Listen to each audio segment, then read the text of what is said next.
Now we discuss about the factor affecting the froth flotation. Froth flotation के लिए कौन कौन से कारक महत्वपूर्ण है जो हम लोग आज देखते हैं। ठीक है, पहला फैक्टर है कैरेक्टरिस्टिक ऑफ ओर। ठीक है, कैरेक्टरिस्टिक्स ऑफ ओर में देखो क्या होता है, द पोलर और non polar nature of the ore affect the choice of reagent and also the rate of flotation. देखो यहाँ बात होता है पोलर और नॉन पोलर का। ठीक है, देखो पोलर पार्टिकल क्या होता है, जैसे कि सेम जो दो जो पार्टिकल है, जैसे कि Cl2, तो क्लोरीन का दो पार्टिकल है। ठीक है, तो बॉन्ड किसके किसके बन रहा है, बीच में क्लोरीन के बीच में बॉन्ड बन रहा है। और उसी तरह मान के चलो CO, तो CO और ये क्या कार्बन और ऑक्सीजन के बीच में जो बॉन्ड बन रहा है ये क्या होगा, नॉन पोलर। ठीक है,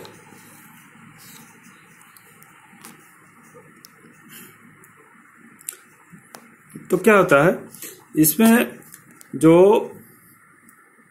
पार्टिकल है उसमें क्या होता है कि जो सेम इसमें क्या होता है कि पोलर और नॉन पोलर के चलते क्या होता है, जो रेट ऑफ फ्लोटेशन है, ठीक है, वो वेरी करता है। ठीक है, कभी कम, कहीं पे किसी में ज्यादा कर सकता है। ठीक है, ये अफेक्ट करता है किस पे, फ्लोटेशन पे। ठीक है, और दूसरा है सरफेस कंडीशन। ठीक है, surface condition, the surface condition of the surface area and the manner of attachment of ore particle with gangue particle are the highly responsible for the determination of the rate of froth flotation।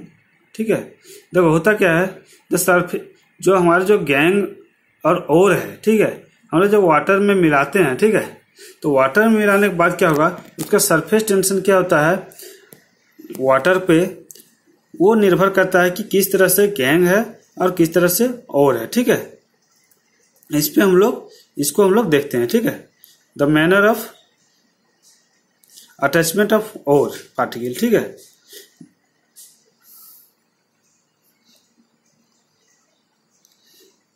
लिखा हुआ है the grounded particle having the large surface area and the suitable for high rate of flotation।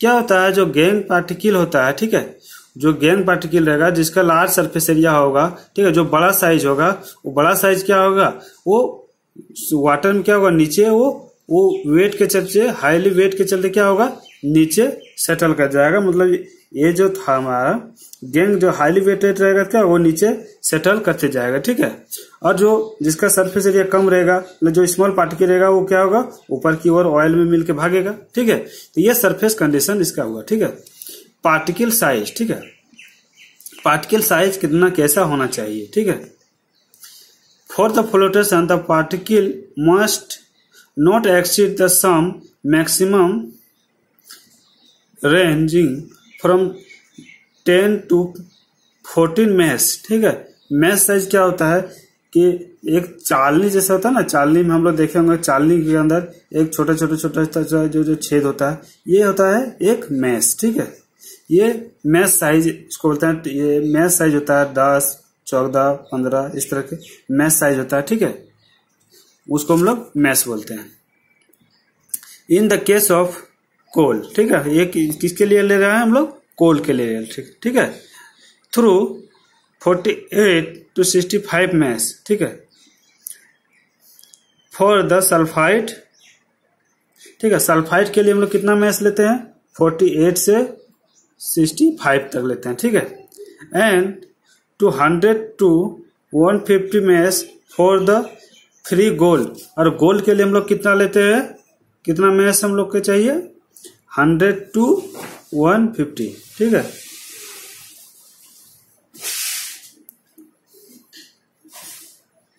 also the particles should not be outer ground and the recovery and the selection decrease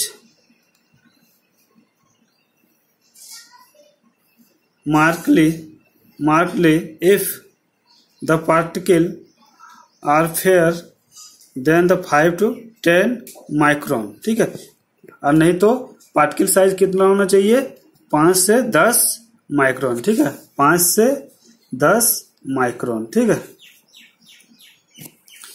और चौथा है specific gravity of mineral. Specific gravity of mineral कैसे factor affecting होता है, ठीक है। The specific gravity should not be very high and there should be significant the variation in the specific gravity of the mineral and the associated the gangue particle. The shape of the particle इसको बाद में देखते हैं, पहले specific gravity हम लोग देखते हैं। स्पेसिफिक ग्रेविटी जिस मतलब और का अगर कम रहेगा तो क्या होगा, वो ऊपर की ओर जाएगा ऑयल के साथ मिलके, और नहीं अगर उसका स्पेसिफिक ग्रेविटी ज्यादा होगा तो क्या होगा, वो नीचे भागेगा, तो क्या होगा, फ्रोथ के साथ ये ऊपर नहीं भागेगा, क्या होगा। इसीलिए जो स्पेसिफिक ग्रेविटी होना चाहिए वो क्या होना चाहिए, गैंग से कम होना चाहिए। गैंग से अगर कम होगा तो क्या होगा, ये फ्रोथ के साथ ऊपर जाएगा, ठीक है। Shape of the particle, this affect it adhesion with air bubble, their transport by then to the surface. ये राउंडेड और sphere particle shape is suitable. जो पार्टिकल होगा, जो और पार्टिकल है, वो अगर स्फेयर होगा या राउंडेड होगा, गोल होगा, तो वो क्या होगा, आसानी से वो क्या होगा, पल्प के साथ मिल करके वो फ्रोथ में वो सरफेस के ऊपर आसानी से चला जाएगा, ठीक है। Density of pulp. For the separating stage in the flotation, the pulp must be dilute enough to present particle. The rearrangement to proceed freely. No pulp thicker than 35 to 40% solid bivate can be used even with the heavy sulfide ore. जो हम लोग pulp जो use करते हैं, जो oil जो use करते हैं, ठीक है, उसका जो डेंसिटी है, ठीक है, उसका भी जो डेंसिटी है वो ज्यादा नहीं होना चाहिए। ज्यादा होगा तो क्या होगा, आसानी से वो सरफेस पे नहीं जाएगा, ठीक है। Temperature of pulp. The froth flotation is generally carried out at the temperature naturally assumed by the pulp 12 to 20 degree centigrade. जो पल्प का डेंसिटी होगा, पल्प का जो टेम्परेचर होगा वो 12 से 20 डिग्री के अंदर ही होना चाहिए, ठीक है। कंपोजिशन ऑफ प्रोसेस वाटर, ठीक है। No hard and fast rule को इसके लिए कुछ है, ठीक है। इसमें क्या होता है, वाटर में क्या क्या मिला हुआ रहता है, देखो रिएजेंट में क्या क्या रहता है, फ्रोदर, कलेक्टर, हाइड्रोकार्बन सेल, ठीक है, कंडीशनर और रेगुलेटर, एक्टिवेटर, डिप्रेसेंट, डीएक्टिवेटर, ठीक है। ये सब इसमें क्या होता है, मिला हुआ रहता है, ठीक है।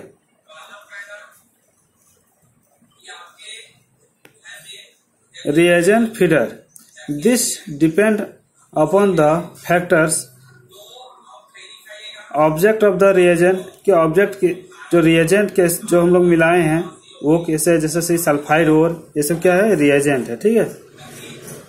solubility in water of the reagent, वो जो है वाटर के साथ कितना मिल रहा है, ठीक है। फिर